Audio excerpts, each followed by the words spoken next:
Feliz año nuevo, ¿eh? La primera vez que nos vemos, ¿eh? No sé hasta cuándo se puede decir feliz año, pero bueno, como es la primera vez que nos vemos, día 7 de enero, supongo que... ¿Hasta San Sebastián? Bueno, vale. Pues, bueno, vamos a hablar algo de instrucción, que decía Indalecio, ¿no? Porque al fin y al cabo, la ley que fue dada en el Sinaí, pues vino a ser, pues, como unas instrucciones para funcionar el pueblo de Israel. Vale, lo último que vimos el año pasado fue la visita de Jetro, ¿os acordáis? Que Jetro visita a Moisés en el desierto, ¿no? Y le aconseja que ponga jueces para descargarse del trabajo, ¿no? Es lo último que vimos. Vale, pues ahora vamos a seguir en Éxodo 19. Dice, en el mes tercero de la salida de los hijos de Israel de la tierra de Egipto, en el mismo día llegaron al desierto de Sinaí. Habían salido de Refidim y llegaron al desierto de Sinaí y acamparon en el desierto. Y acampó allí Israel delante del monte. Y esto ya nos falla, ¿no? Iba bien antes de empezar.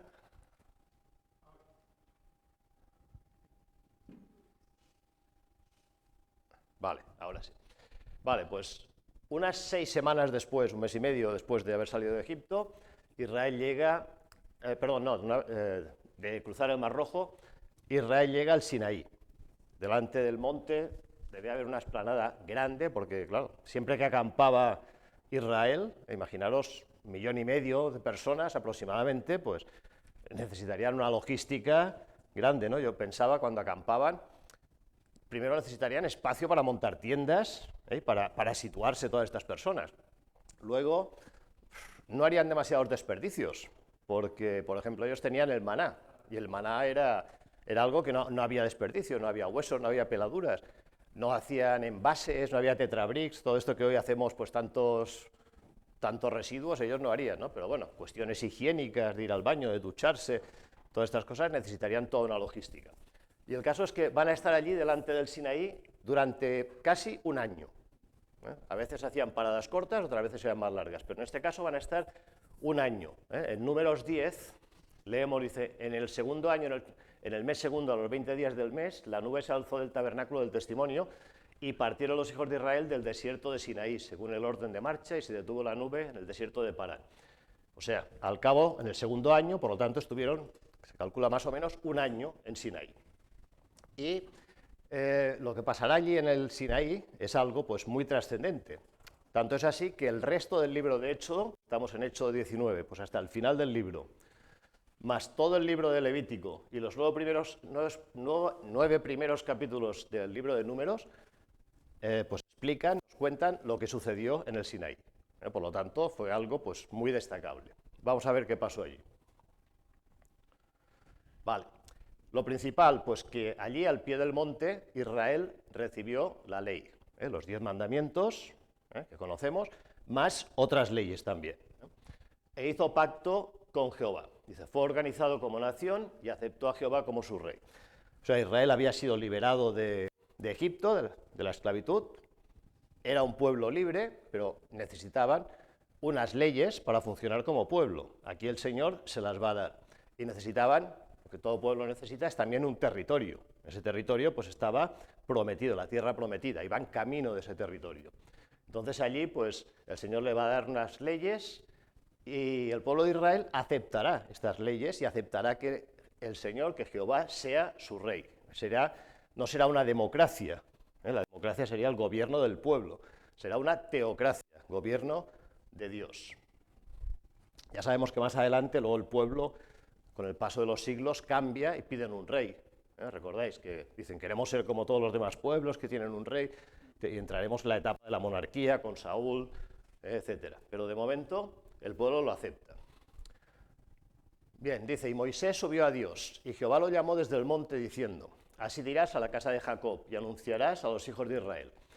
Vosotros visteis lo que hice a los egipcios y cómo os tomé sobre alas de águila y os he traído a mí. Ahora pues, si diereis oído a mi voz y guardareis mi pacto, vosotros seréis mi especial tesoro sobre todos los pueblos, porque mía es toda la tierra. Y vosotros me seréis un reino de sacerdotes y gente santa. Estas son las palabras que dirás a los hijos de Israel. Vale. Moisés subió al monte Sinaí, y curiosamente es el monte donde él recibió el llamamiento desde la zarza. ¿Os acordáis? Cuando él apacentaba las ovejas, que vio la zarza, era en el mismo monte, quizás otro lugar, pero la misma zona. Y el Señor le da varios anuncios que tenía que transmitir al pueblo de Israel. Por ejemplo, el Señor le dice, vosotros visteis lo que hice a los egipcios. Se refiere pues a cómo había enviado las plagas, les había libertado, cómo acabó con los egipcios que les perseguían en el Mar Rojo, todo esto. Y cómo os tomé sobre alas de águila y os he traído a mí. Y aquí hay un condicional. Si guardaréis mi pacto, si hacéis esto, vosotros seréis mi especial tesoro sobre todos los pueblos. Y me seréis un reino de sacerdotes y gente santa. Vamos a ver esto por partes. Aquí Dios emplea una metáfora, una figura, una imagen, ¿no?, que habla de las águilas. Dice, os tomé sobre alas de águilas. No habla de las águilas en plan la fuerza que tienen con las garras, el pico, con la velocidad que puedan volar, sino la suavidad, ¿no?, de cuando el águila madre, pues a lo mejor lo habéis visto en algún documental, ¿no?, que obliga a saltar a los polluelos para que aprendan a volar y les recoge, ¿no?, cuando no saben volar, pues les recoge y cae sobre ella, ¿no? Pues algo así hizo el Señor, que está enseñando a volar a los polluelos el águila. Y esto pues nos hace pensar en tres cosas, en que hay una elección, el Señor había elegido a su pueblo, hay una salvación, el Señor les había sacado de Egipto, y ahora hay una enseñanza, una educación. El Señor está enseñando a su pueblo cómo tiene que vivir, cómo tiene que ser un pueblo santo, un pueblo de sacerdotes. Pasa. Espera, dice. Vale. Dice, Dios pone tres cosas condicionadas a la obediencia de la ley. O sea, si el pueblo, cuando reciba la ley, obedece, dice, Israel sería su especial tesoro. El Señor les había escogido a los israelitas entre todas las naciones, no porque fueran especiales, ni los más guapos, ni los más listos, sino por gracia. El Señor les había elegido por gracia. Segundo, que sería un reino de sacerdotes. ¿Qué son los sacerdotes? Son los intermediarios, digamos, los que mediadores entre Dios y los hombres. Pues el Señor quería que su pueblo fuera un pueblo de mediadores entre el Señor y el resto del mundo, todas las naciones. Y serían gente santa, una gente separada, apartada para servir al Señor, una gente diferente a los demás pueblos que había alrededor, separados para rendir culto y servir a Jehová. Y estas tres promesas quizás también os suenen, porque precisamente es lo que sucede en la Iglesia, ¿no? ¿Conocéis este versículo de Pedro, primera de Pedro? Mas vosotros sois linaje escogido, real sacerdocio, nación santa, pueblo adquirido por Dios, para que anunciéis las virtudes de aquel que os llamó de las tinieblas a su luz admirable. Vosotros que en otro tiempo no erais pueblo, pero que ahora sois pueblo de Dios, que en otro tiempo no habíais alcanzado misericordia, pero ahora habéis alcanzado misericordia. Que prácticamente aquí el Señor está diciéndonos lo mismo que le decía al pueblo de Israel, pero esto ya es para todos, los salvos, el pueblo de Israel y los gentiles, los que no somos pues, del pueblo judío. Bueno, pues todo este código básico que Dios dará a su pueblo, este conjunto de leyes, está entre los capítulos 20 y 23 del libro de Éxodo. Sobre todo, Éxodo 20, que están los 10 mandamientos, que es lo que todos conocemos y siempre recordamos, pero hay más leyes que tampoco vamos a entrar en todo el detalle porque sería muy largo, pero que si tenéis tiempo lo podéis mirar con tranquilidad en vuestra casa.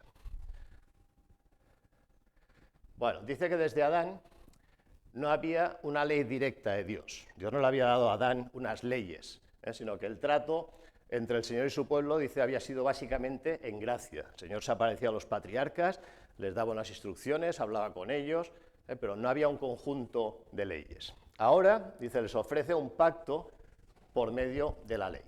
Pero hemos de tener en cuenta una cosa, que la ley no fue dada para ser un medio de salvación.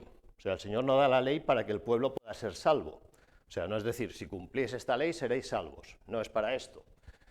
Dice, Dios ya había restaurado a Israel a la justa relación con él por medio de la gracia. La relación con Dios sabemos que siempre es por gracia, por su amor, no es por la ley ni por el cumplimiento de ningún mandamiento. Habían sido redimidos de Egipto. Entonces, las leyes, la revelación, no fueron dadas para dar vida, sino para guiar la vida. O sea, es un conjunto de normas sobre cómo tiene que comportarse el pueblo de Dios a partir de ahora que ya tienen esta relación con su Dios. restaurada, digamos. Dice, Jehová deseaba dar al pueblo algo que le ayudara a seguir siendo su pueblo y tener una relación más íntima con él. Dios quiere establecer un pacto con ellos, porque hasta entonces Israel era los descendientes de Abraham, Isaac y Jacob, pero no una nación. Ahora ya es una nación, lo que decíamos, una nación necesita un territorio, unas leyes, un gobernante, un rey, en este caso pues el Señor. Cumplir la ley debía ser por amor a lo que Dios había hecho al redimirlos y hacerlos sus hijos. Y es lo que el Señor espera, ¿no? Que nosotros cumplamos sus mandamientos por amor a Él, ¿no? Por lo que el Señor ha hecho con todos nosotros, igual Israel. Si obedecieran, Él les bendeciría. Un condicionante, si vosotros obedecéis mis leyes, seréis bendecidos, os irá bien. Es algo que el Señor lo ha dado para que el pueblo funcione y sea bendecido. Y hemos de tener también en cuenta que este pacto de la ley no anula los pactos que el Señor había hecho con los patriarcas. Cuando le promete, por ejemplo, a Abraham, que haría de él una gran nación, que su descendencia sería como las estrellas del cielo, etcétera, etcétera, todo esto sigue, digamos, vigente. No es que este pacto anule el anterior. Más cosas sobre la ley.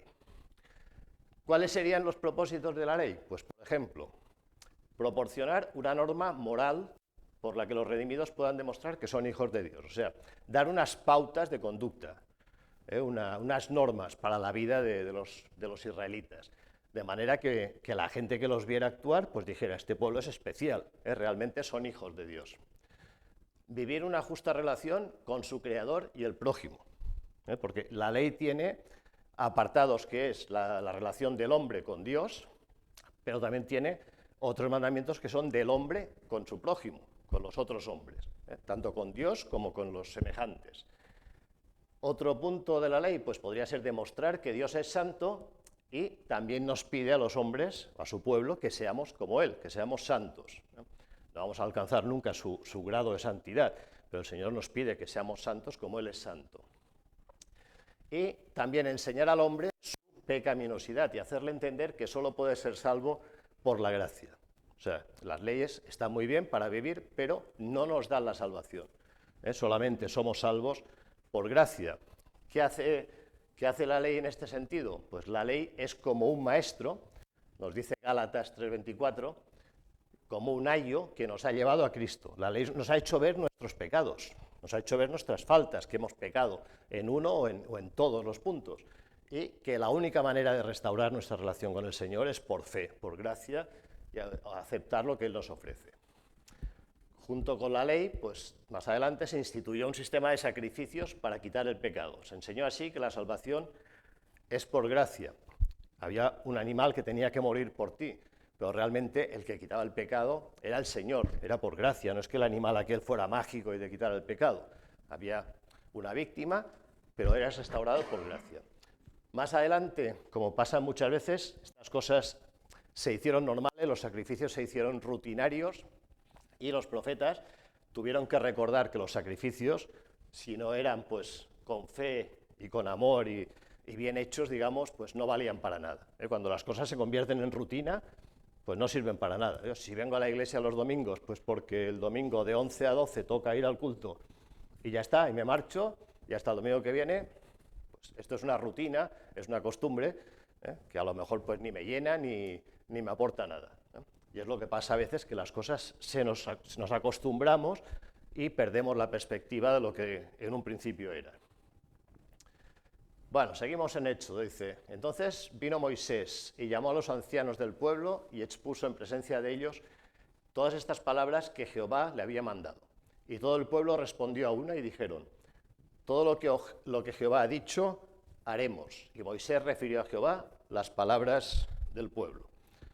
O sea, Moisés, que había estado arriba en la montaña, recibiendo estas instrucciones del Señor, se las cuenta al pueblo, y el pueblo pues tiene una cara y una cruz, digamos. La cara, la parte positiva, es que dice que sí, que van a hacer todo lo que el Señor ha hecho. O sea, ellos están dispuestos a obedecer, y esto es una cosa positiva, ¿no? Cuando el Señor manda algo, pues estar dispuestos a obedecer es muy importante, Había una buena disposición. Pero la La cruz, la parte no tan buena, es que a lo mejor fueron muy rápidos, hablaron demasiado pronto, ¿eh? A veces nos animamos, sí, sí, esto lo voy a hacer, y decimos, y luego nos cuesta hacerlo, ¿eh? A veces, yo qué sé, vamos a un restaurante que es un buffet, nos ponemos un plato así, ¿no? ¿Te lo vas a comer todo? Sí, sí, sí, sí. Cuando estás por la mitad, ya no puedo, ¿no? Tú dices que sí, pero luego, y aquí a los israelitas pues les pasó un poco esto, no se dieron cuenta de que la naturaleza humana pues lo que nos hace es pecar precisamente y no cumplir la ley. Ellos con muy buena intención enseguida dijeron que sí, pero todos sabemos cómo es la naturaleza humana. Con el tiempo, dice, se olvidaron de esta promesa y pensaron que bastaba con ser descendiente de Abraham para tener el favor divino. Aquí hay varios versículos, algunos de los evangelios, en los que los fariseos le dicen a Jesús, nosotros somos linaje de Abraham, como si eso ya fuera una condición que vamos por encima del resto, o sea, no nos tienes que enseñar nada, nosotros somos linaje de Abraham, descendientes de Abraham, nunca hemos sido esclavos, etc. Entonces a veces nos dormimos en los laureles, les pasará con el tiempo un poco al pueblo de Israel también. Esto no es.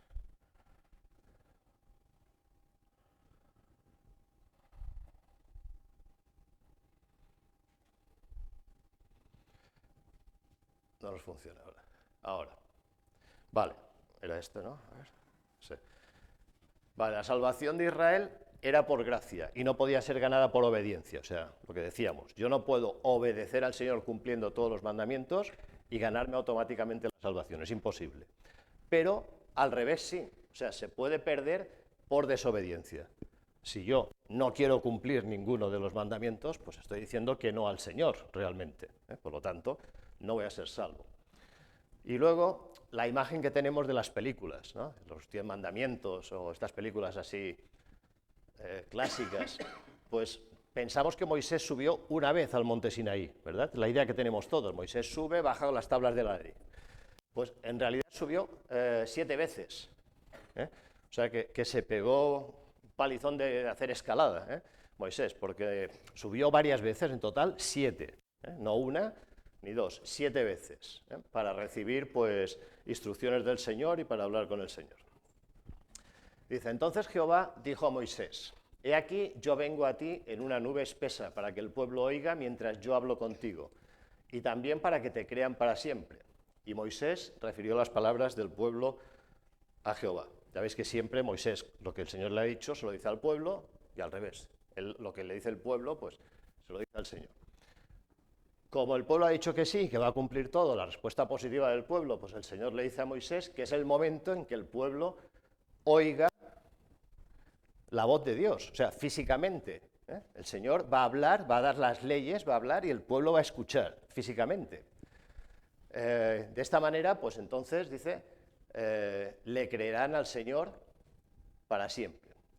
Claro, para poder oír la voz de Dios, antes tenemos que estar preparados. Ahora Israel pues estaba en una situación que había cambiado, que estaba preparado.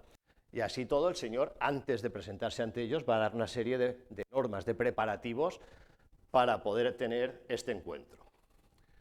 Dice, para recalcar la importancia de este pacto, Dios se presentó en forma de nube. Así no podían hacer una imagen suya. O sea, el pueblo no vio a Dios físicamente, porque Dios es espíritu, ¿no?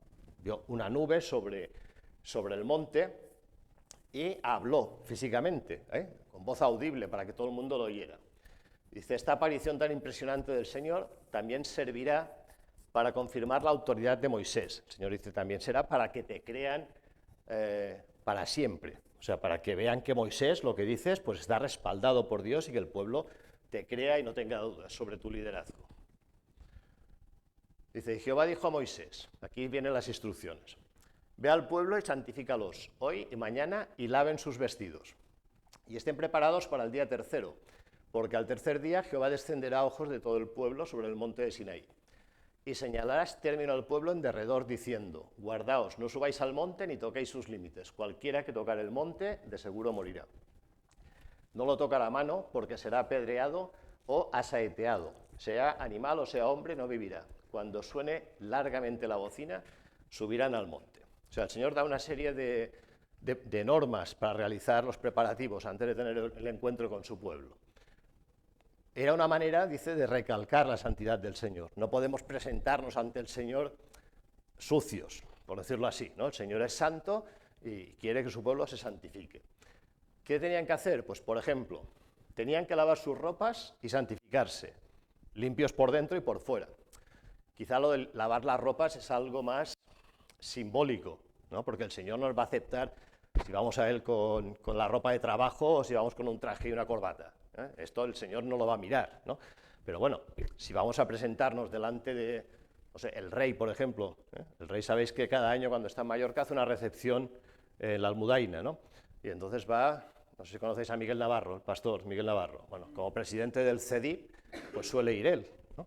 Y entonces yo sé que cuando a él le invitan, pues le envían ya unas normas, un protocolo, y le dicen, pues tal día, y hay que ir vestidos los hombres, pues, no sé, con traje y corbata, y las mujeres con vestido corto, por ejemplo. Entonces tú no puedes ir allí con una camiseta y unos vaqueros, por ejemplo. Hay unas normas. Entonces el Señor no mira nuestra ropa, no estoy diciendo esto, pero el pueblo se ha de santificar, se ha de limpiar porque va a presentarse delante de su rey, delante del Señor. Después, Moisés tenía que marcar unos límites al monte, o sea, a partir de aquí nadie puede entrar en el monte, ni nadie ni ningún animal. Si alguien pasaba, tenía que morir. Pero claro, si un animal traspasaba, no podían ir corriendo para coger el animal. No se podía pasar, había que tirarle piedras o tirarle flechas. O sea, había que matarlo, pero no podías entrar de allí dentro, porque esa zona ya, digamos, era sagrada y tú no podías ya pasar. ¿Qué más dice el Señor? Dice, Dios da unas normas al pueblo porque debemos guardar un respeto ante la presencia de Dios, lo que decíamos antes. A veces, en nuestros días, a veces pensamos que el Señor es nuestro colega o camarada y se hablan y tratan los temas espirituales con el mismo lenguaje y actitud que cualquier otro asunto de la vida. Este pasaje nos recuerda que hay líneas que no debemos pasar, no podemos ser frívolos ante la presencia de Dios. Un concepto superficial de Dios no será superficiales. A veces, quizás por la costumbre, pues pensamos, bueno, es tan normal pues estar delante del Señor que es igual si no voy bien vestido o si mi ropa está sucia o mi alma está sucia. Por eso que delante del Señor pues, se requiere una actitud de respeto y de limpieza. Y por eso el pueblo pues, tenía que prepararse y tenía que saberlo. Bueno, una vez que el pueblo está preparado, 3 días de preparación, dice, aconteció que al tercer día, cuando vino la mañana, vinieron truenos y relámpagos y espesa nube sobre el monte, y sonido de bocina muy fuerte, y se estremeció todo el pueblo que estaba en el campamento. Y Moisés sacó del campamento al pueblo para recibir a Dios, y se detuvieron al pie del monte. Todo el monte Sinaí humeaba, porque Jehová había descendido sobre él en fuego, y el humo subía como el humo de un horno, y todo el monte se estremecía en gran manera. El sonido de la bocina iba aumentando en extremo. Moisés hablaba y Dios le respondía con voz tronante. Y descendió Jehová sobre el monte Sinaí, sobre la cumbre del monte, y llamó Jehová a Moisés a la cumbre del monte, y Moisés subió. Yo cuando volví a leer esto, quizá no había caído nunca en esta escena tan espectacular, que imaginaros, porque dice que hubo truenos, relámpagos, humo, quizás hubo terremotos, un volcán, una tormenta, no lo sé, ¿no? El Señor, como decíamos, utiliza muchas de las cosas naturales, quizá fue un terremoto. Pues imaginaos estar delante de una montaña donde hay un volcán, un terremoto y una tormenta. Es para temblar, ¿no? Nosotros si oímos un trueno a veces cuando la tormenta está justo encima, te sobresaltas, ¿no? Porque dices, yo no puedo hacer nada, si pega esto me deja carbonizado. Pues imaginaos estar ante una montaña que se está moviendo, está temblando, hay fuego y las trompetas, un sonido de trompeta cada vez más fuerte. Debía ser algo pues que, vamos, debía poner la carne de gallina, los pelos de punta, para salir corriendo, ¿no? De auténtico miedo, ¿no? Dice, era la manifestación de la presencia de Dios. Dice, Moisés sacó al pueblo del campamento para recibir al Señor y los lleva pues, hasta el límite que podían ir, al pie del monte. El pueblo de Israel se preparó y al tercer día tuvieron la experiencia más grande de sus vidas. Posiblemente, si a esta gente les preguntáramos qué es lo más impresionante que has vivido, pues seguramente diría, pues lo del Sinaí. Esto, para no olvidarlo nunca. Aunque estaban advertidos, nada hubiera podido preparar a los israelitas para lo que vieron ese día. Claro, Moisés les diría, el Señor va a venir con toda su gloria, pero por mucho que ellos se imaginaban, esto debió superar todas las expectativas que tenía. Sonaron las bocinas y el pueblo se estremeció, o sea, se asustó. A veces tenemos que salir de nuestro confort para tener el encuentro con Dios. Hay veces, no siempre, pero hay veces que el Señor, si queremos ir hasta el Señor, pues tenemos que movernos de donde estamos cómodos, ¿no? Y a lo mejor dejar cosas pues que nos impiden ir a su encuentro. Puede ser un trabajo, puede ser una ciudad, no sé, lo que sea, ¿no? Una diversión. A lo mejor el Señor te pide, pues yo qué sé, yo voy a poner un ejemplo. A lo mejor yo juego a fútbol, el Señor te dice, pues no, deja el fútbol porque quiero que me sirvas de otra manera. Bueno, pues a lo mejor a mí me encanta y tengo que dejar esto. Bueno, es un ejemplo, ¿no? Pero a veces el Señor nos saca de nuestro sitio cómodo para tener un encuentro más personal con Él y seguir más adelante. Sonaron las bocinas y el pueblo se estremeció, todo el monte humeaba y se estremecía, el sonido de la bocina era cada vez más fuerte, Moisés hablaba y Dios le respondía. Con todo esto oían la voz de Dios también, o sea, debía ser algo pues tremendo, ¿eh? Dice, esto comunicaba el terror que puede sentir el hombre al encontrarse con Dios si confía solamente en la ley. El que no está preparado para encontrarse con Dios, esto tiene que ser terrorífico, ¿no? Verte cara a cara con Dios, digamos. Cuando somos creyentes y sabemos que por la fe en la obra de Cristo pues tenemos entrada pues directa al Padre, es diferente, ¿eh? Podemos ir tranquilos, pero una persona que no tiene al Señor, encontrarse esto es para morirse de un infarto, ¿eh? Porque tremendo, ¿eh? Dice, la experiencia debe ser impresionante. Dice, en esta reunión seguro que no se durmió nadie, ¿eh? Truenos, fuego, temblores, a lo mejor hay cultos que nos pega el sueño, ¿no? Decir, uy, qué aburrido, cómo habla este predicador y tal, pero aquí no creo que nadie pudiera dormirse porque, vamos, debían estar, vamos. Hebreos 12:21 dice que Moisés dijo, estoy espantado y temblando. Y Moisés era el que luego dejaba al pueblo y subía a la montaña para estar más cerca del Señor, él solo, ¿eh? O sea, que el mismo Moisés, pues, claro, iba con un temor ante el Señor, un respeto total. Bueno, sigue, dice, y también que se santifiquen los sacerdotes que se acercan a Jehová, para que Jehová no haga en ellos estrago, porque el Señor pide que también suban con Moisés hasta un cierto punto unos sacerdotes. Y Jehová le dijo, ve, desciende y subirás tú y a Aarón contigo, mas los sacerdotes y el pueblo no traspasen el límite para subir a Jehová, no sea que haga en ellos estrago. Y estos sacerdotes de los que se habla probablemente eran los hijos primogénitos. ¿Os acordáis que cuando salieron de Egipto, una de lo que pide el Señor es que los primogénitos fueran consagrados al culto? ¿Recordáis? Entonces, posiblemente estos primogénitos eran los sacerdotes de los que aquí se habla. Y Dios llama a Moisés a la cumbre del monte y solamente le va a acompañar su hermano Aarón. ¿Qué pasará allí?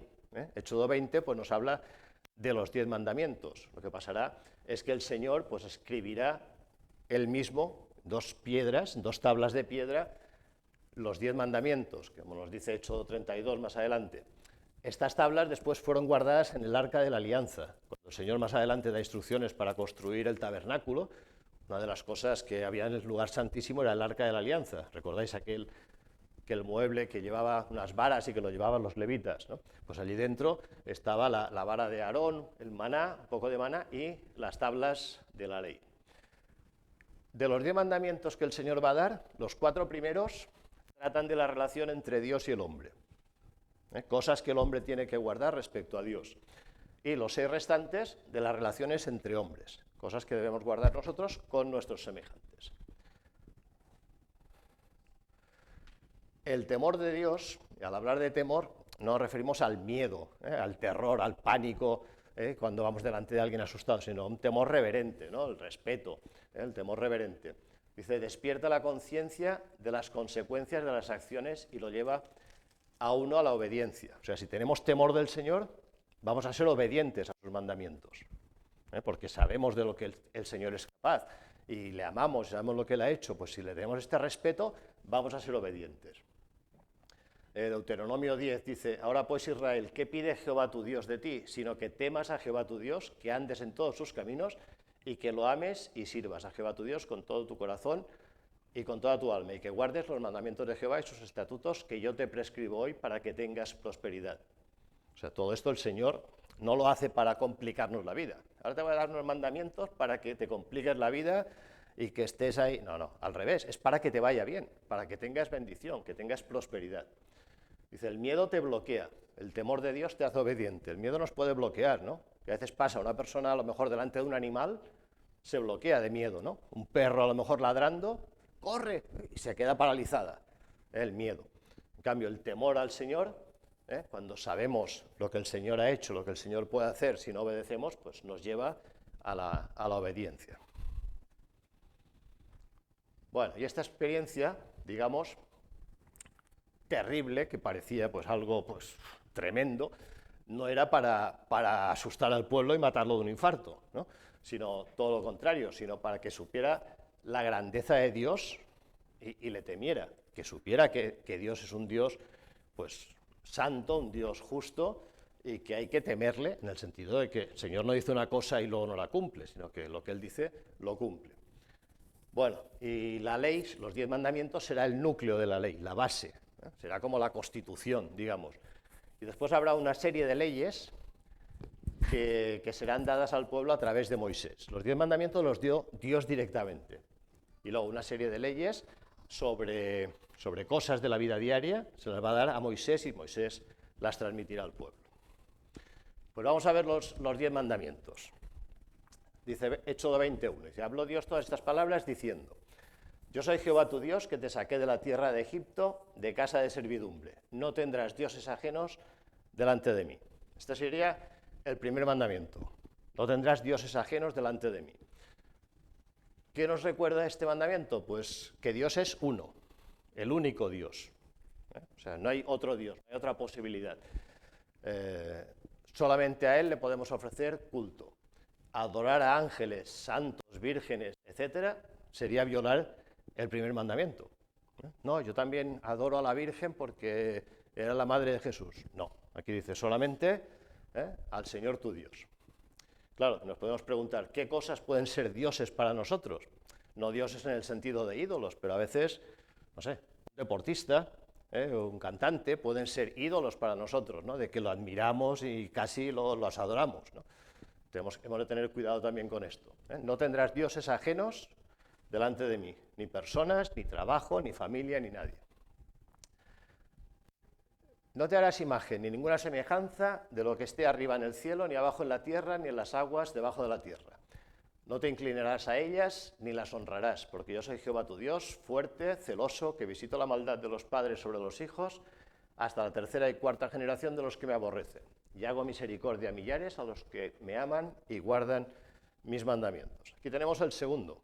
El segundo es, no te harás imágenes. ¿De qué nos habla este mandamiento? De que Dios es espíritu.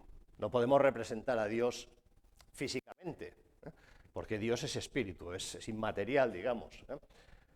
¿Qué se está diciendo aquí? Que se prohíbe la fabricación de ídolos, de imágenes y la adoración, pero no se está prohibiendo, por ejemplo, bueno, lo veremos ahora más adelante, hacer esculturas o hacer pinturas. También se prohíbe aquí adorar al verdadero Dios en forma equivocada. No, yo adoro a Dios, pero me he hecho una imagen para poder adorarle mejor. No, eso estaría mal. Si alguien dijera, no, yo es que me he hecho una imagen abstracta porque así me concentro y adoro mejor al Señor. No, no tienes que hacer ninguna imagen ni postrarte ante ninguna imagen. La presencia invisible de Dios no nos permite hacer ninguna representación de Él. Dios no es como yo me imagino. Claro, yo puedo hacerme un Dios según mi idea, pero no es así Dios realmente. Y lo que decíamos antes, no se está prohibiendo hacer estatuas ni hacer cuadros, porque de hecho el arca de la alianza, de lo que hablábamos antes, tenía unos querubines encima, eran unas figuras. Moisés hizo una serpiente de bronce, por ejemplo, que Dios le dijo, hazte una serpiente de bronce. Pero sí que se prohíbe hacer figuras para el culto, para adorarlas. O sea, las imágenes, en una iglesia una imagen, pues no debería estar, no tiene cabida, ni en nuestra casa ni en ningún sitio. Seguimos. Bueno, en este mismo mandamiento dice, yo soy Jehová tu Dios fuerte, celoso, que visito la maldad de los padres sobre los hijos hasta la tercera y cuarta generación de los que me aborrecen. Dios es celoso y exclusivo, porque Él es el único Dios y no permite que demos culto a otros dioses, como decíamos antes. Pero aquí podemos pensar que el Señor castiga a los hijos por los pecados de los padres, pero no es esto. Él dice que visita la maldad de los padres sobre los hijos hasta la tercera y cuarta generación. Sí, pero los hijos no tienen que pagar por los pecados de los padres. Sí que pagarán si continúan en los pecados de los padres. No sé si me entendéis. O sea, si un padre hace una cosa mal, el hijo la sigue haciendo igual de mal como el padre, entonces sí, pero no por el pecado de su padre, digamos. Y así como el Señor dice que visita la maldad hasta la cuarta generación, también el Señor hace misericordia a millares de generaciones. Visita la maldad, pero también es un Dios misericordioso, nunca lo hemos de olvidar. Otro mandamiento: no tomarás el nombre de Jehová tu Dios en vano, porque no dará por inocente Jehová al que tomare su nombre en vano. No tomarás el nombre de Jehová en vano. ¿De qué nos habla este mandamiento? De la santidad de Dios. Dios es santo, y el nombre del Señor pues no lo podemos tomar así a la ligera, porque revela su carácter. ¿Os acordáis cuando él le decía a Moisés, yo soy? Yo soy, pues el que soy. Y eso nos revelaba pues que era un Dios pues santo, un Dios liberador, etcétera, etcétera. Se prohíbe usar el nombre de Dios de manera blasfema, insincera o a la ligera. Y aquí también se podrían incluir palabrotas, blasfemias, maldiciones, etcétera. O sea, todo esto pues no se puede utilizar. Dice, originariamente este mandamiento se refería a no jurar en nombre de Jehová falsamente, según se dice en Levítico 19:12. Pero se permitía jurar por el nombre de Jehová. O sea, falsamente no, pero se permitía que alguien jurase por el nombre del Señor si no era en falso. Pero ¿qué pasa? Más adelante Jesús prohibió jurar por cualquier cosa sagrada. Lo dice en Mateo 5. Un hijo de Dios no tiene que estar jurando, sino que tiene que tener palabra. Hay gente que para que le crean tiene que decir, te lo juro por mis hijos y si no que me caiga muerto, no sé qué. Para que le crean. Pues un cristiano no tiene que recurrir a esto. Un cristiano se dice que esta silla tiene 4 patas, pues tiene 4 patas. Yo digo las cosas y es mi sí es sí, mi no es no, como dice este versículo de Santiago. Dice, pero sobre todo, hermanos míos, no juréis ni por el cielo, ni por la tierra, ni por ningún otro juramento, sino que vuestro sí sea sí y vuestro no sea no, para que no caigáis en condenación. Y deberíamos ser conocidos como cristianos por personas que cuando dicen algo nos creen. Que no tenemos que recurrir pues, a toda esta historia de te lo juro y no sé qué y no sé cuánto. No. ¿Tú has hecho esto? Pues sí, ya está, es mi palabra y te tiene que servir. Otro mandamiento, sobre el día de reposo. Acuérdate del día de reposo para santificarlo. 6 días trabajarás y harás toda tu obra, mas el 7º día es reposo para Jehová tu Dios. No hagas en él obra alguna, tú, ni tu hijo, ni tu hija, ni tu siervo, ni tu criada, ni tu bestia, ni tu extranjero que está dentro de tus puertas. Porque en 6 días hizo Jehová los cielos y la tierra, el mar y todas las cosas que en ellos hay, y reposó en el 7º día. Por tanto, Jehová bendijo el día de reposo y lo santificó. El 4º mandamiento sería este, pues, santifica, guarda el día de reposo. ¿Por qué? Porque este día pertenece a Dios. Dios es soberano sobre nuestros días, sobre el tiempo, sobre nuestras vidas. ¿Qué es santificarlo? Santificarlo quiere decir apartarlo, ¿no? Pues este día apártalo, cambia el ritmo que llevas y dedícalo para el Señor, para el culto, para el servicio al Señor. Dice, el Señor no se refiere a las fiestas, un día de fiesta, sí, pues este día es para el Señor. No, sino al ciclo normal de la semana. O sea, el Señor les había liberado del trabajo en Egipto. Eran esclavos, los esclavos allí no tenían día libre, o sea, trabajaban 7 días de 7 cada semana. Pues ahora ya no sois esclavos, ahora sois libres. Trabajáis 6 días y el 7º descansáis y lo dedicáis al Señor. Aparte de que es un tema de salud, ¿no? Si una persona trabaja 7 días de 7, pues lo llevará peor que una que trabaja 6 días y descansa 1, ¿no? Y con el tiempo, pues en el trabajo hemos conseguido jornadas pues todavía mejores, ¿no? De descansar 2 días o 3 por semana. Ya se había hecho una mención al día de reposo cuando llegó el maná. ¿Os acordáis? Cuando el Señor dice, el día de reposo no tenéis que recoger, el día antes recogéis el doble. O sea que ya tenían una noción del día de reposo, pero aquí ya figura como un mandamiento. Bien, Ahora empezamos, estos 4 primeros eran los referidos al Señor, a Dios. Ahora los 6 siguientes referidos al prójimo. Honra a tu padre y a tu madre, para que tus días se alarguen en la tierra que Jehová, tu Dios, te da. Honrar a tu padre y a tu madre es el mandamiento, y aquí nos recuerda pues, el respeto que debemos a los representantes de Dios y a las autoridades. Las primeras autoridades con las que topamos son nuestros padres.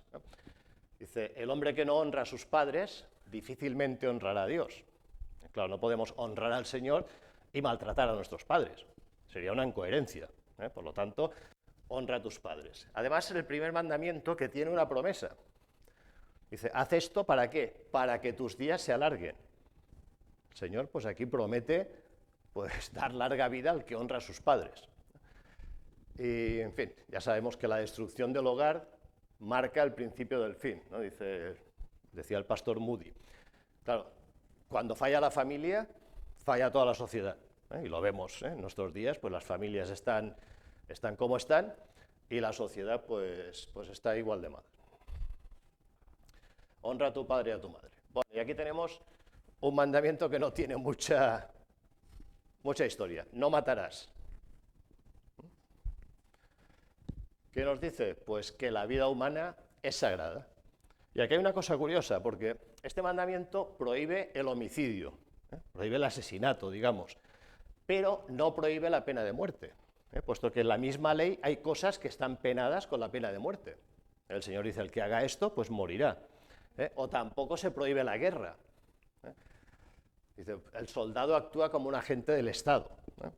Bueno, es un tema poco peliagudo, ¿no? Pero de hecho, a lo largo de la historia, el pueblo de Israel ha luchado. Y los cristianos a veces pues, no han tenido más remedio que luchar y defenderse. Entonces, es diferente a un asesinato. Voy a matar a este pues porque no me gusta su cara y lo mato. Evidentemente, no deberíamos matar en ninguna circunstancia, pero vamos, en esta, prohibidísimo. El siguiente tampoco tiene muchas vueltas. No cometerás adulterio. ¿Qué podríamos ver aquí? Pues que la familia es sagrada. Es una institución pues que la ha creado el mismo Señor y esto pues la protege. También podríamos aquí añadir pues, que esto también iría en contra de cualquier acto sexual ilícito o la explotación del cuerpo de otra persona. De hecho, me parece que los católicos aquí lo dicen, no cometerás actos impuros, ¿no? Entonces, cualquier tipo de perversión sexual, etcétera, etcétera, pues estaría aquí incluida. Y es curioso que este mandamiento es tanto para hombres como para mujeres, si leemos en Levítico 20:10. ¿Os acordáis de la historia de la mujer, aquella que le traen a Jesús y dice, la hemos encontrado adulterando? Y trajeron solo a la mujer, ¿no? Si se cometía adulterio estaría con alguien más, ¿no? Con un hombre, pero el hombre no, o sea, traen a la mujer. Pero la ley en principio era tanto para hombres como para mujeres, no había aquí excepciones. Lo que pasa es que luego los hombres tergiversamos las leyes. Otro más, no hurtarás. Estos son muy cortos, así como algunos tienen mucha explicación, estos, no matarás, no cometerás adulterio, no hurtarás, que no hay mucha más historia. Respetar la propiedad del otro. Y claro, aquí no solo se refiere a ir a robar, yo voy a esta casa y me llevo el ordenador de este y me largo. No solo esto, eso sí, por supuesto, pero también hay otras maneras de robar. Por ejemplo, no pagar lo suficiente al empleado. Yo soy un empresario y tengo que pagar 10, pues pago 9. Están contentos con 9 y yo me ahorro 1. Esto es una manera de robar. O al revés, no hacer el trabajo que debería hacer. Que yo diga, bueno, me piden que haga esto, bueno, pues haré solo hasta aquí, porque total para lo que me pagan, pues en lugar de hacer esto, haré esto. Yo estoy robando a mi patrón también. Cobrar demasiado, descuidar la propiedad del amo, utilizar pesas falsas, etcétera, etcétera. O sea, no robar solo, coger una cosa y marcharse.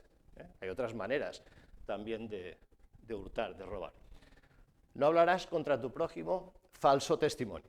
O sea, no dirás cosas falsas contra una persona. ¿Y aquí a qué se apela? Pues a la justicia, que seamos justos. Un testimonio falso puede hacer polvo a alguien. Imaginaos una persona que dice algo que es mentira de otra, ¿eh? Y eso va corriendo y la gente lo cree, ¿eh? Puedes destruir la reputación de una persona, en fin, puede llegar, hay gente que ha llegado a suicidarse con casos de estos, ¿no? De que no ha podido soportar pues, que la gente pues, le piense que es así como se está diciendo. Puede causarle a una persona, por ejemplo, en un juicio, que venga un testigo falso, pues puede acabar en la cárcel o puede acabar muriendo esa persona por un testigo falso. Y a veces en los juicios se han comprado a testigos, ¿no? Lo sabemos, ¿no? Entonces esto es algo que el Señor lo dice en varios sitios más. Por ejemplo, en Proverbios se habla, ¿no? Del falso testigo, ¿eh? Que el Señor aborrece pues todo esto, la mentira. Y el último, no codiciarás la casa de tu prójimo, no codiciarás la mujer de su prójimo, ni su siervo, ni su criada, ni su buey, ni su asno, ni cosa alguna de tu prójimo. Aquí podríamos añadir el coche, la televisión, el yate, lo que quieras. O sea, no codiciarás, el control de los deseos, porque este mandamiento va más allá de los actos. Los otros eran actos, no matarás, no robarás, no cometerás adulterio, pero no pensarás en desear esto, es solamente pensar, pero eso ya es el principio. Enseña que es pecado codiciar cualquier cosa que Dios nunca quiso que tuviéramos. Y la codicia es el punto de partida de muchos pecados. Claro, si yo codicio, pues a lo mejor para conseguirlo, mato. ¿Os acordáis de David, por ejemplo, con Betsabé? Cuando David vio a Betsabé y se enamora de ella, ¿qué hace? Se informa. ¿Esta mujer quién es? ¿Está casada con Urías? Ah, pues ponerlo en la batalla que lo maten. Y así yo me quedo con la chica. Entonces, la codicia pues te lleva después a la mentira, al robo, a muchas otras cosas. Fue el pecado de Adán y Eva, ¿no? Codiciar lo que el Señor les había dicho, no toquéis. Pues ellos codiciaron. Estos serían pues, los 10 mandamientos base, ¿no? Si pudiéramos cumplirlos, seríamos perfectos, ¿no? Sería lo ideal. Lo que pasa es que ya sabemos que la ley no está para que la cumplamos y que hagamos el esfuerzo porque no lo vamos a conseguir, ¿no? Pero está ahí para reflejar que somos pecadores y que necesitamos la gracia del Señor. Bien, dice, todo el pueblo observaba el estruendo y los relámpagos y el sonido de la bocina y el monte que humeaba, y viéndolo el pueblo temblaron y se pusieron de lejos. Y dijeron a Moisés, habla tú con nosotros y nosotros oiremos, pero no hable Dios con nosotros para que no muramos. Y Moisés respondió al pueblo, no temáis, porque para probaros vino Dios y para que su temor esté delante de vosotros, para que no pequéis. Entonces el pueblo estuvo a lo lejos y Moisés se acercó a la oscuridad en la cual estaba Dios. O sea, lo que decíamos, esta experiencia debió ser tan espectacular que el pueblo está muerto de miedo. Y le dice a Moisés, que no hable más Dios directamente con nosotros, que te lo diga a ti y tú no lo dices a nosotros, porque estaban aterrorizados, habían oído la voz de Dios y no podían estar ante su presencia, todas estas señales. Y eso que habían visto ya muchos prodigios del Señor, habían visto las plagas de Egipto, habían visto cómo el Señor les había dado el maná, cómo habían cruzado el Mar Rojo, o sea que habían visto cosas muy grandes, pero esto se ve que era demasiado, ¿no? Ya, y le dijeron a Moisés, oye, por favor, nosotros nos vamos, habla tú con Dios y luego nos lo explicas a nosotros, porque esto es terrorífico para nosotros, ¿no? Era la primera vez en la historia que Dios hablaba directamente con todo un pueblo. La ley fue dada directamente a todo Israel por una voz audible, y terrible, la voz de Jehová. O sea, el Señor habló estos mandamientos, el pueblo los oyó de parte de Dios. Dice, la presencia de Dios se sintió tan fuerte en el monte Sinaí, que los israelitas le pidieron que ya no hablara de forma directa, sino a través de Moisés, y así lo hace el líder. Dice, leyendo los relatos de Éxodo y Deuteronomio, queda claro que Dios no había terminado de hablar cuando el pueblo lo interrumpió. O sea, posiblemente Dios hubiera seguido hablando, dando más leyes, pero el pueblo ya dijo, no podemos más, ya, Moisés, trata tú con Dios y luego nos lo explicas a nosotros. Los 10 mandamientos eran solo la introducción, era la base de toda la ley. Dios iba a seguir hablando ante todos, pero tras la interrupción del pueblo, el Señor siguió la conversación solo con Moisés y después Moisés lo transmitía al resto del pueblo. Dice, y Jehová dijo a Moisés, así dirás a los hijos de Israel, vosotros habéis visto que he hablado desde el cielo con vosotros. No hagáis conmigo dioses de plata ni dioses de oro os haréis. Altar de tierra harás para mí, y sacrificarás sobre él tus holocaustos y tus ofrendas de paz, tus ovejas y tus vacas. en todo lugar donde yo hiciere que esté la memoria de mi nombre, vendré a ti y te bendeciré. Y si me hicieres altar de piedras, no las labres de cantería, porque si alzares herramienta sobre él, lo profanarás. No subirás por gradas a mi altar, para que tu desnudez no se descubra junto a él. Moisés sigue oyendo otras leyes sobre cómo acercarse al Señor. Por ejemplo, el Señor le dice, nada de hacerse dioses de oro y plata, ya lo había dicho en los 10 mandamientos. Si hacéis un altar, que sea de piedras, pero sin labrar, nada de coger un pico y hacer filigranas y una obra de arte, no, las piedras. El altar es para servir al Señor, no para hacer allí ostentación de nada. Que no tuviera escalones, dice. El altar no debe ser una obra de arte humana, sino un lugar donde el énfasis está en Dios y no en el hombre. A veces hemos perdido esto de vista y hemos hecho templos enormes y costosos, ¿no? Por ejemplo, la Basílica de San Pedro de Roma.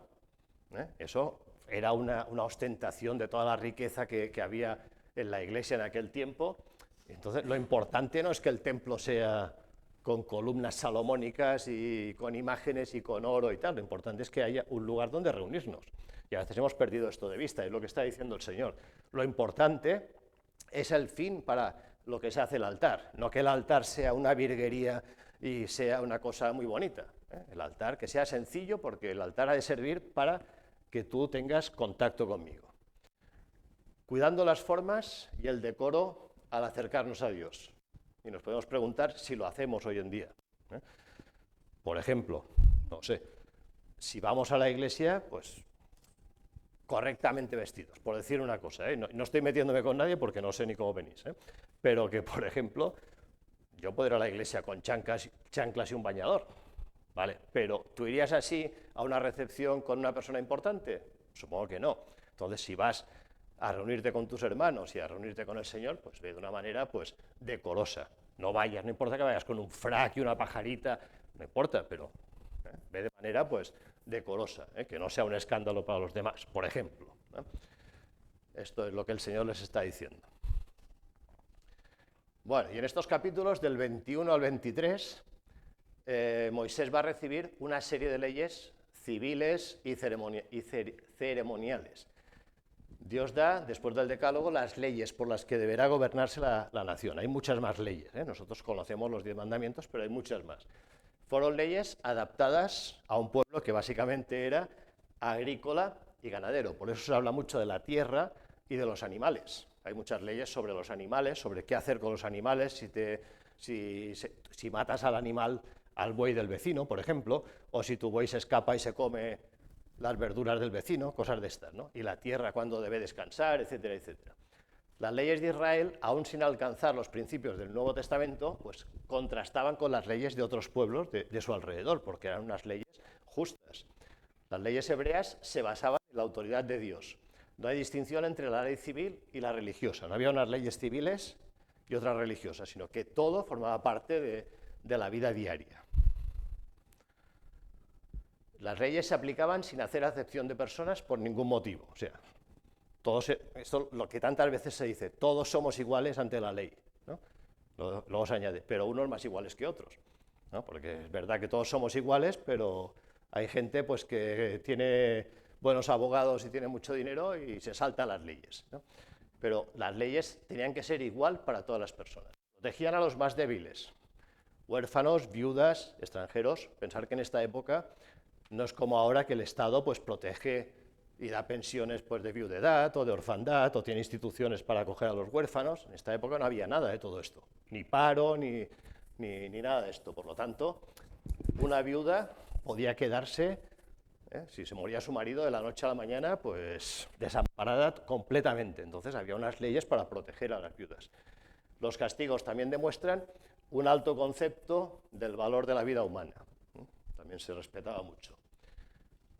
Por ejemplo, en Éxodo 21, del 1 al 11, no lo vamos a leer, lo podéis leer si queréis con tranquilidad, pues se dan leyes sobre los esclavos hebreos, los hebreos. Los extranjeros se tratan en otro capítulo, en Levítico. Entonces, cuando uno se convertía en un esclavo porque no podía pagar o lo que fuese, por ejemplo, una cosa que dice es que al 7º año debía quedar libre. Tú, por ejemplo, tenías una deuda, te convertías en esclavo de alguien, trabajabas 7 años para esta persona, pero al 7º año salías libre. Allí habla además, si entraste tú solo, pues te irás solo.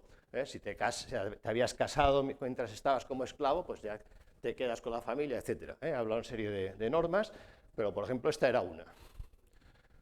O por ejemplo, en este apartado habla sobre actos de violencia, y aquí está una ley muy famosa, la ley del talión, el ojo por ojo y diente por diente. ¿Os suena, no? Sí. Que es una ley justa, porque la pena es igual a la ofensa. O sea, si tú le has partido un brazo al vecino, pues ¿qué habría que hacer? Pues partirte el brazo a ti. Digamos, sería lo justo, ¿no? Mirado desde este punto de vista, que se aplicaba en daños corporales. Claro, no es una ley que estaba hecha para que el que había recibido el daño se vengara en plan bestia. Él me ha partido un brazo, pues yo le voy a partir todas las costillas y las piernas. No, no era para esto, sino para que la pena, digamos, pues fuera justa, que nadie pues utilizara pues una desgracia pues para aprovecharse y hacerla más grande. Por ejemplo, también se dice aquí, entre otras cosas, que el amo podía castigar a su siervo, pero no matarlo, cuando lo normal es que los esclavos eran cosas, ¿no? Normalmente en casi todos los pueblos, si alguien mataba a un esclavo, es como si alguien coge esta silla y la rompe, y dice, la he roto porque es mía, he matado al esclavo porque es mío. En cambio aquí dice, puede castigar al siervo, pero no matarlo. Y por ejemplo, sobre la ley del talión, de ojo por ojo y diente por diente, en Mateo 5 Jesús va más allá de esta ley. ¿Os acordáis cuando Jesús dice, oísteis que fue dicho, ojo por ojo y diente por diente, pero yo os digo, no resistáis al que es malo, antes a cualquiera que te hiera en la mejilla derecha, vuélvele también la otra, que Jesús cambia, digamos, esta ley. Y al que quiera ponerte a pleito y quitarte la túnica, déjale también la capa, y cualquiera que te obligue a llevar carga por una milla, ve con él 2. Al que te pida, dale, y al que quiera tomar de ti prestado, no se lo rehuses. Esto, digamos, es lo que el Señor dice, el reino al revés, ¿no? que decimos a veces, ¿no? O sea, si alguien te pega, pues lo que espera es que tú te defiendas y le pegues, ¿no? En cambio, si pones la otra mejilla, a lo mejor te pegará, ¿no? Pero a lo mejor lo dejarás descolocado también, ¿no? Es lo que el Señor dice, va más allá de todo esto. Y, por ejemplo, y acabamos de aquí. Dice, en este apartado pues encontramos leyes, por ejemplo, sobre las responsabilidades que tenían los dueños y los amos pues cuando causaban daños con animales, especialmente bueyes. Pensar que en esta época no había coches, los bueyes eran los animales de tiro, para el carro, para labrar. Entonces tener un buey era muy necesario para cultivar la tierra. Si se moría el buey, es como el que necesita el coche para trabajar y se le rompe. Por ejemplo, pues hablaba sobre esto, sobre daños causados por animales o caídas en pozos. Era otra cosa que podía pasar. Gente que dejaba un pozo destapado y alguien se caía, un animal. Curiosamente, la multa por matar a un buey a un siervo, si un buey mataba a un siervo, eran 30 siclos de plata. ¿Os suena esta cantidad? Fue lo que recibió Judas por traicionar a Jesús. 30 siclos de plata. Y bueno, son ya las 9. Paramos aquí, y la semana que viene, pues si Dios quiere, acabaremos con estas leyes. Acabamos orando, ¿vale? Señor, gracias porque hemos vuelto a retomar este tiempo. Gracias por lo que nos bendices, Señor, por lo que aprendemos, y queremos seguir conociéndote y aprendiendo cada vez más de ti, Señor. Enséñanos tú y que lo podamos poner en práctica y ser un ejemplo también para otros pueblos como era el Israel que tú esperabas, Señor. En el nombre de Jesús. Amén.